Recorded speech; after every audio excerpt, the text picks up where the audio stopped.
मूकनायकच्या दर्शकांनो, धर्मराज गायकवाडचा आपणास नमस्कार। आज आपण पाहूयात मन हेलावून टाकणारी अतिशय दुःखद बातमी।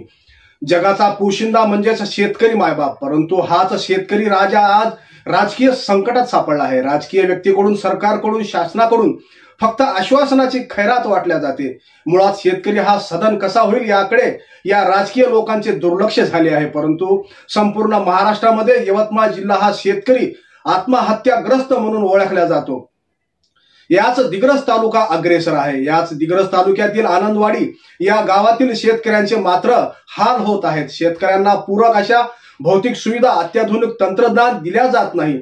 शेतीमालाला योग्य भाव दिला जात नाही। कर्जापोटी तुटपुंजी रक्कम दिली जाते आणि कर्जमाफीही दिली जाते, परंतु अशा वेळी अनेकांना या कर्जमाफीचा लाभ होत नाही। आनंदवाडी या गावातील शेतकऱ्यांनाही या पीक कर्जासाठी बँकेचे उंबरवटे झिजवण्याची वेळ आली आहे। दत्तक योजना मुदत संपली म्हणून हर्सुल या बँकेतून आनंदवाडी हे गाव एचडीएफसी दिग्रस या बँकेकडे हस्तांतरित करण्यात आले, परंतु सिबिल खराब आहे म्हणून तब्बल 4 ते 6 महिने एचडीएफसी बँकेकडून या शेतकऱ्यांची पिळवणूक करण्यात आली।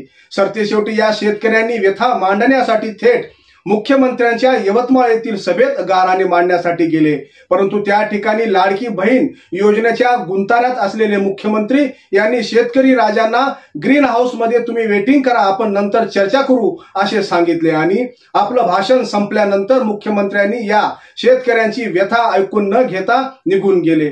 यवतमाळ जिल्ह्याचे पालकमंत्री संजय राठोड यांच्या मतदारसंघातील जर शेतकरी अडचणीत असतील तर राज्यातील शेतकऱ्यांचे काय हाल होत असतील अशी चिंता यावेळी या शेतकऱ्यांनी मूकनायकशी बोलताना व्यक्त केली।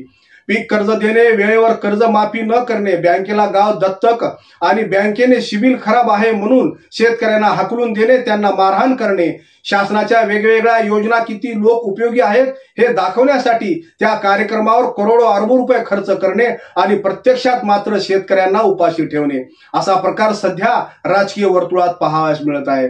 अशाच बातम्या पाहण्यासाठी, जनसामान्यांच्या हितासाठी, अडीअडचणीसाठी पाहत राहा मूकनायक न्यूज चॅनल। सदैव आपल्या सोबत आहे। धन्यवाद।